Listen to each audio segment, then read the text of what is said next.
Assalamualaikum warahmatullahi wabarakatuh. Sampai bertemu kembali anak-anak di pelajaran fikih. Untuk pelajaran fikih kelas 7 ya. Ini saya akan menyampaikan materi yang kedua. Kalau kemarin sudah kita bahas tentang macam-macam air, tentang pembicaraan air. Kemudian yang akan kita bahas sekarang adalah fasal tentang menyamak kulit binatang. Ya, mungkin untuk anak-anak kelas 7 bahasa atau kata menyamak ini sedikit bisa dibilang semacam menyampul buku seperti itu ya. Tapi bukan, di sini yang dimaksud bukan seperti itu anak-anak. Yang dimaksud menyamak di sini adalah membersihkan, kemudian menyucikan. Nah, oke, saya bacakan sedikit materinya, kemudian sedikit saya terangkan. Kulit bangkai binatang bisa menjadi suci dengan cara disamak. Artinya, binatang-binatang yang sudah menjadi bangkai itu kulitnya bisa disucikan. Kulitnya bisa dibersihkan dengan cara apa? Dengan cara disamak. Disamak itu diapakan? Disamak itu dibersihkan kulitnya, kemudian dibersihkan sampai bersih, kemudian nanti direndam, disucikan. Nah, itu yang dimaksud dengan disamak.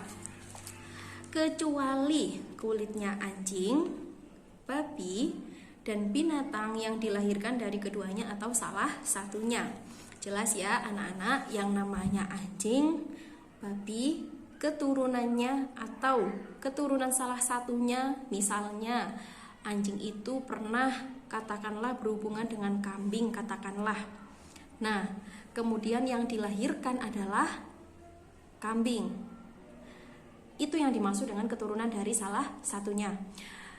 Jadi, apapun itu, selama dia adalah keturunan dari anjing dan babi, hukumnya tetap haram. Bahkan sampai ketika binatang-binatang ini menjadi bangkai pun, ini kulitnya juga najis, tidak bisa disucikan. Jadi kesimpulannya adalah semua kulit bangkai kecuali, perlu digarisbawahi ya anak-anak, kecuali kulitnya anjing, babi, dan keturunannya ataupun keturunan dari salah satunya, ini bisa disucikan, bisa menjadi suci dengan cara disamak. Begitu. Kemudian tulang dan rambut bangkai. Nah, kalau kulitnya kalau kulit binatang tadi kan bisa suci ya anak-anak. Selain itu hukumnya najis.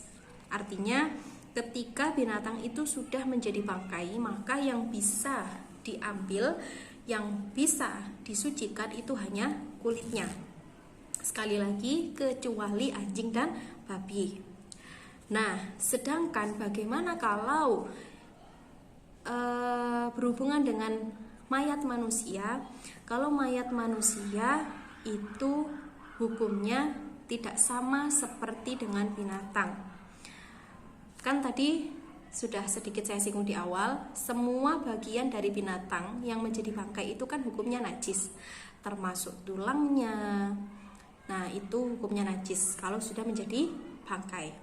Tapi kalau yang dimaksud adalah mayat manusia, meskipun sudah menjadi mayat, artinya tulang dan rambutnya itu tidak najis, tidak bisa disamakan dengan binatang tadi.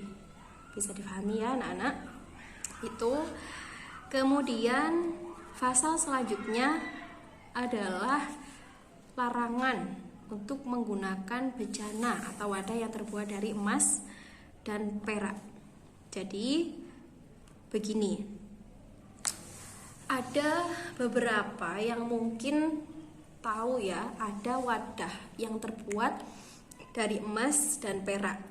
Nah, ketika ada pun ini hukumnya tidak boleh untuk digunakan. Misalnya kita punya mangkok yang terbuat dari emas. Nah, ini kan mangkok. Sebenarnya mangkok itu bisa digunakan untuk makan, ya kan? Tapi kalau dia terbuat dari emas atau perak, ini hukumnya tidak boleh digunakan. Kenapa? Pertama, terlalu berlebihan. Kedua, khawatir akan menimbulkan kejahatan, sehingga hukumnya tidak boleh. Bagaimana kalau hanya disimpan atau katakanlah semacam dijadikan aset atau harta? Nah, itu tidak apa-apa ya. Tapi kalau sudah digunakan, nah itu yang hukumnya tidak boleh, begitu. Kemudian selanjutnya, oh ya, sebelumnya perlu diketahui ya anak-anak, untuk materi kelas 7 di bab atau pasal awal-awal itu materinya tidak begitu banyak. Jadi satu pasalnya hanya sedikit begitu, tapi tetap perlu kita pahami ya. Yang selanjutnya bisa dibilang yang terakhir juga untuk pertemuan kali ini adalah pasal bersiwak. Ya, mungkin anak-anak sekalian sudah tahu apa itu siwak, kemudian bagaimana wujudnya. Nah, itu biasanya oleh-oleh haji, oleh-oleh umroh seperti itu, yang bentuknya seperti kayu kecil ya. Nah, itu namanya siwak. Bagaimana penjelasannya? Siwak hukumnya adalah sunnah dalam segala hal. Artinya kalau kita menggunakan siwak ini kita akan mendapatkan sunnah. Nah, apa itu sunnah? Sunnah adalah suatu perkara yang apabila kita mengerjakan maka kita akan mendapatkan pahala. Apabila kita meninggalkan, kita tidak berdosa. Artinya kalau kita melakukannya atau menggunakannya, kita akan mendapatkan pahala. Kecuali setelah tergelincirnya matahari bagi orang yang berpuasa. Jadi begini anak-anak, dalam segala keadaan kita boleh untuk menggunakan siwak. Kenapa? Karena hukumnya sunnah. Tapi kalau kita dalam keadaan berpuasa, kemudian sudah mencapai waktu duhur. Waktu duhur ini kan matahari katakanlah sudah tergelincir, sudah condong.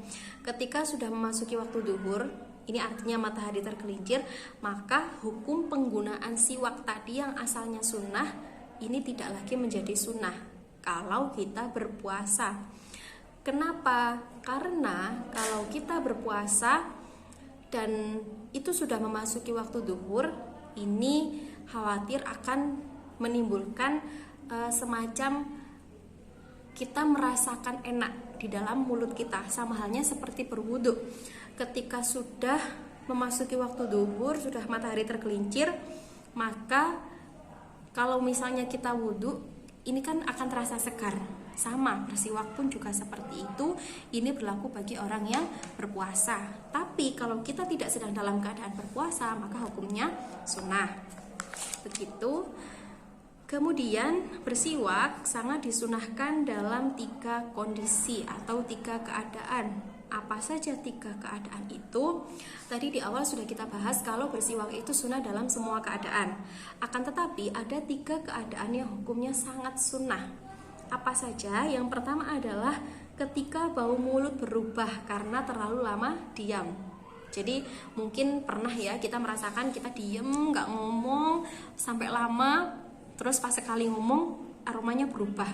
Nah, ini hukumnya sangat sunnah untuk menggunakan siwak. Kemudian yang kedua adalah bangun tidur. Nah, biasanya kalau bangun tidur kan permisi ya, aromanya ya begitulah. Jadi sangat sunnah kalau kita menggunakan siwak.